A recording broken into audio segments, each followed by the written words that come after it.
Good afternoon, Oakview families. Welcome to our presentation of how to help your child become a better reader. My name is Charlotte McNeil. I'm the literacy specialist here at Oakview. And I hope that after our session today, you're going to walk away with some easy strategies and tips to help your child become a better reader. All right, I'm going to step over here to join my colleague and we'll get started.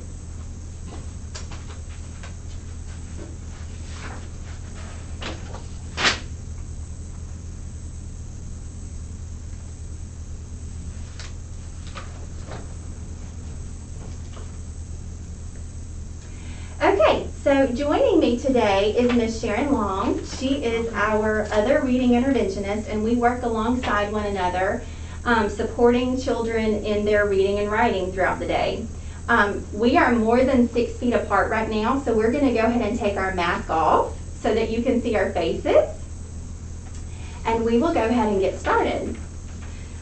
So one question that we get a lot from parents is, how long should my child be reading? Well, I want you to look at the slide in front of you. Student A reads roughly 20 minutes a day, which becomes approximately 1,800,000 words. Student B reads 5 minutes a day, which equates to 282,000 words in the year. And then student C only reads a minute a day, and over the course of a year only reads 8,000 words. So you can see, which one do you think is going to be the better reader? Student A, of course. So if you can set that goal to read 20 minutes a day, that is ideal, and hopefully we can give you some tips today that are going to show you how to share that time so that it's fun and hopefully not so laborious for them. Hi, I'm Sharon Long, the reading interventionist here at Oakview. That's part-time. And today I want to kind of give you the basics of reading and talk to you about what we look for when we're working with our children. There are 5 domains or different areas and concepts that have to be developed within a reader. So the first one, the foundational one, is the phonemic awareness, which is to understand the sounds of language. And that is the beginning of being able to read. So then we would move into the phonics piece, which matches what we would write and see the letters to the sounds, and to understand that those letters and patterns have sounds. And then moving from that point, we go into vocabulary, which that string of letters and those sounds have meaning. And something as simple as adding UN to a word changes the meaning. It's a very small chunk or piece that we would add in 2 letters, but it has a significant impact on vocabulary and understanding what they're reading. And then the next piece that we look at is fluency, and that's being able to read not just quickly. We're not looking for the children to race through a book, but to be able to use expression, to pay attention to punctuation, because if they don't, it can also change the meaning of what they're reading. So learning all of those pieces, it's not just a rate. And then finally, having all those skills in place, we would move to the comprehension piece. And that is understanding a story, the sequence of a story, coming to be able to understand a theme or the plot in a story, or main idea and details if we're talking about a nonfiction. So that's kind of what we're basing all of our instruction on, and things that you can look at when we talk to you about how to do this at home. So when we're working with young children and we're trying to equip them with the skills to determine a just right book, we teach them the 5-finger rule. So the first finger, they would basically open up a book, they would read the words on the page, and they're going to start counting the number of words that they can't read. And then they use their fingers to help them to decide if that book is appropriate or not. So 1 word, if they miss that, that's okay. 2 words is still okay. When you start getting to 3 words that they get wrong, that's a book that they're going to need some help with. And then of course, if it's 4 or 5, it's going to be too hard. So we teach them that once you reach that number, it's probably best to put that book away. That would be one you could set a goal to read later, but put it back and get a different one that would be better suited. Okay, and now we're going to be talking about how you can work with your child at home. We're partners. We have them part of the day and you have them part of the day. So this is kind of a partnership where we're working together to increase their proficiency in reading.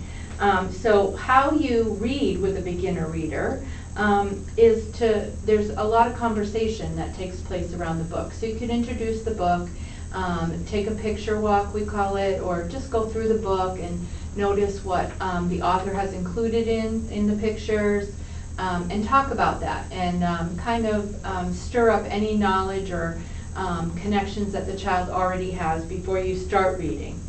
And you can do shared reading, so your child doesn't have to be the one to do all the reading. You could start out by reading the first page, and you want to model the things that I talked about, the different domains, the fluency. Tracking the print is very important, which we're going to get to in a little bit. Again, taking turns, and then having a conversation about the book is very important. And it's actually part of one way that we assess students in reading is trying to have that conversation about the book once we're done reading. And you can ask them questions about the characters, thinking about what they did, what they said. You can ask your child what they thought about the book, what they might do differently. And then you keep reading. You can reread the same story. I think all of us have had an experience where a young child's had a book and they just want the same book night after night. And that's really actually a very good strategy because they're getting familiar with the book. They know what's coming, and it teaches them what to expect. And so that helps them when they need to figure things out in a new setting, in a new book. So Sharon just talked about how having a conversation after reading is so important with your child. So we want to share with you just some simple questions that you can ask your child while you're reading with them. There are a lot of questions you can ask before even opening the book. You can have them look at the front cover and have them predict, what do you think might happen in this story? Do you think there might be a problem? What would you think the setting is? Does it make you think of another story that you've read, or do you have a wondering? So there's a lot of questions that we ask them before they even dive into the book, just to get that background knowledge going and to kind of front load a lot of the information that they're going to be coming to when they read the book. During the story, and you don't want to stop too often because of course that's going to break up the flow of the book, but every now and then if you could stop and just say, hey, what do you think is going to happen next, before you turn the page. You could ask them how they feel about the story so far. You could ask them if they have any questions, or if they noticed something, or if something was funny to them, or tricky. Or a question that I like to ask a lot is, why do you think the character did that or said that? And having them analyze those character actions. That's the kind of deeper thinking that we are hoping to instill in them. And then finally, when you finish reading the book, there's a couple of questions you can ask, such as, go back and retell that story to me, or summarize. We want to make sure that we use that type of language with them, because that's the type of language that they see when they are assessed. So we want to make sure that we are building that bridge between the same language being used at home and in the classroom. You could also ask them if they have a favorite part or a least favorite part. If they wanted to change the story and give it another ending, that's always something fun to ask too, because kids can be really creative. So those are just a few of the questions that you can ask to really make that reading time with your child more meaningful.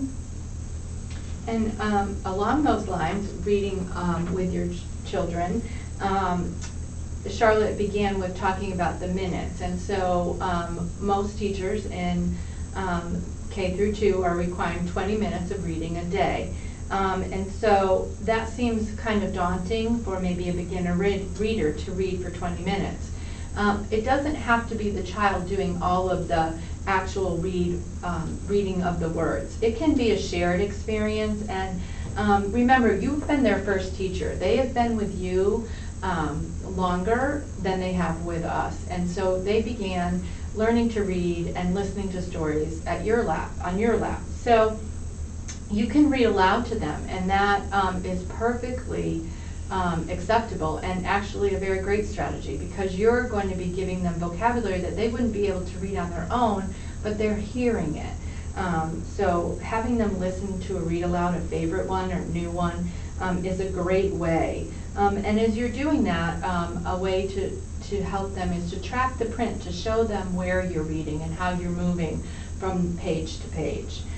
Echo reading is, you read something and they read something. And in some of the beginner books, there's a lot of pattern text so that you could read also, or alternating a page. You read page one and then they read the page. So again, it's a shared experience. They don't have to do it all independently. You could take some time and have them read independently with you, have that conversation, and then break it up, and then you read with them a book that they might not have access to be able to actually read the words. And just kind of make it fun and interesting, and something that's enjoyable. It shouldn't be something that they dread, because that's not going to want them to read. So with our beginning readers, one thing that we want to make sure that they have a good understanding of is how a book works. At school, we call that concepts of print. So that might be some language that you hear your child's teacher use sometimes when they're talking with you. But what that means is, it's just an awareness of the cover of the book, the title page, the back cover, the spine, the author, the illustrator. It's just knowing how to identify those elements, and then when you open the book, it's being able to identify one word, or being able to count the number of words on that page, knowing to go from left to right and then return sweeping and coming down to the line below. It's also about tracking print and being able to utilize one-to-one matching. It's noticing exclamation marks and periods and question marks and that kind of thing, and just being aware that that's there, because that's going to change how you read the text. So Sharon is actually going to step over, and she's going to model for you how we would teach concepts of print with a young reader. Okay, so we have a beginner book here. You'll notice that there are 3 lines of print. So this is what we mean about going from left to right, and then there's a period, so that sentence ends and we move to the next line. But you notice on the next line there is no punctuation there, so we need to move down to the next page, and learning to do that continuation. That's all part of the concepts of print. And Charlotte had mentioned the one-to-one correspondence. And sometimes children, because they have had language before they're reading, they know what we would say, but we need to make sure that what they're reading matches the text. So look at my boots. Some children might say look at the boots, which makes sense, but we need to make sure that they're reading what's on the page, making it sound right and making it match. Also, skipping words. For example, we want them to attend to that there's 3 words here. So I ride, it makes sense, but it's not what's on the page. We need to make sure that it matches. I can ride. Again, and then here for the younger readers, we have picture clues, which is something else we want them to use to help them figure out. They may not know that word is boots, but using the picture will assist them in figuring that out. So again, just paying attention to the punctuation, the number of words, and it's perfectly okay at the beginning to have your child pointing, because then that helps us make sure that they are attending to each word on the page. So Sharon just shared with you the importance of tracking print, and that is so important because reading is all about looking. It's all about knowing where to look and how to look. So those are some very important skills that we want to get underway very early. We wanted to share with you just a few online resources that have a lot of great stories and just activities that you can do with your child at home. Some of them you've probably heard of, like Starfall or Storyline Online. There are a few others, I think, here that might be new. But a lot of these websites, the child can read this story, but it'll also have the option where it will read the story to your child. So that's just another way to share in that reading experience and to make it fun.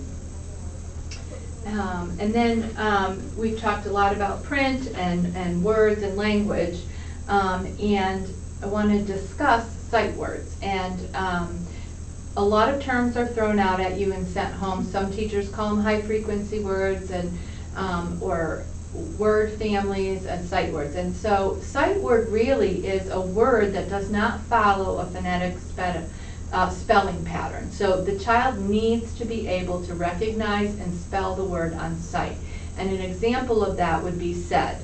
It's S-A-I-D, but that's not what it sounds like. So most children begin writing S-E-D, which is correct, because those are the sounds that they hear. But then we're going to be moving into that level that they need to know that it's spelled S-A-I-D and to be able to recognize that. And typically, I know when I was growing up, flashcards were a popular way to practice these sight words. Well, that can get pretty boring and frustrating, especially for someone who's struggling. So kind of want to change it up and add some fun to it. So you can do them on the refrigerator. You can use magnetic letters while you're doing dinner. We're all busy. We're trying to manage and multitask and do all kinds of things at the same time. You can stamp them, letter stamps. You can use, again, the magnetic letters. You can use those on a cookie sheet.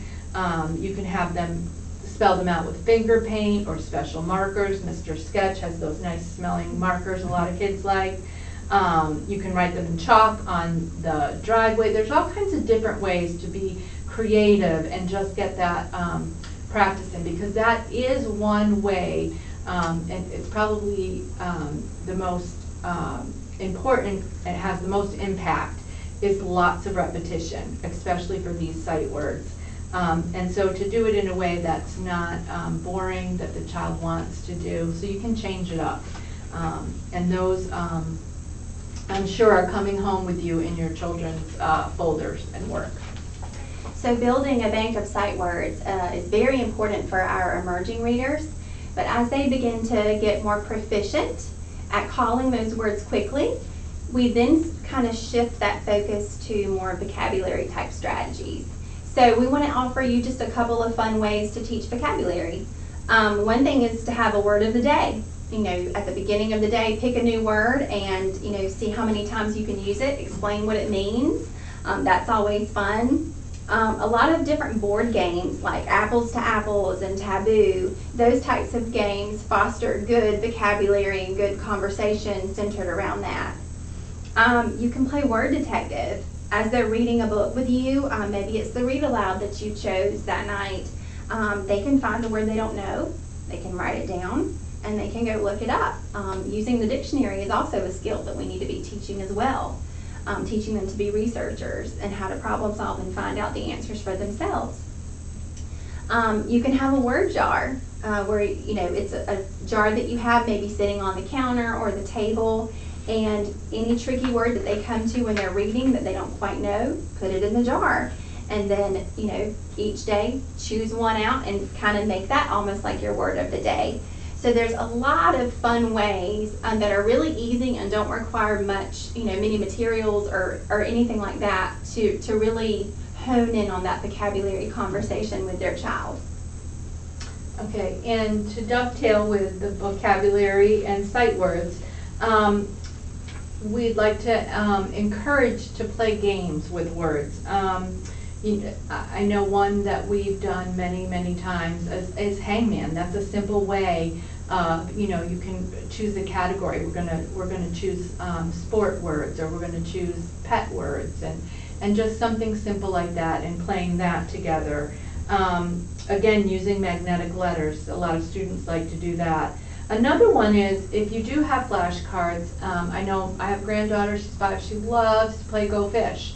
So instead of using those kinds of cards, you use the sight words and use that and say, do you have the, and work that way and turn it into a game. You can do tic-tac-toe and put a word in a box, and then your child needs to read that word, and then they put a word in the box and you have to read the word.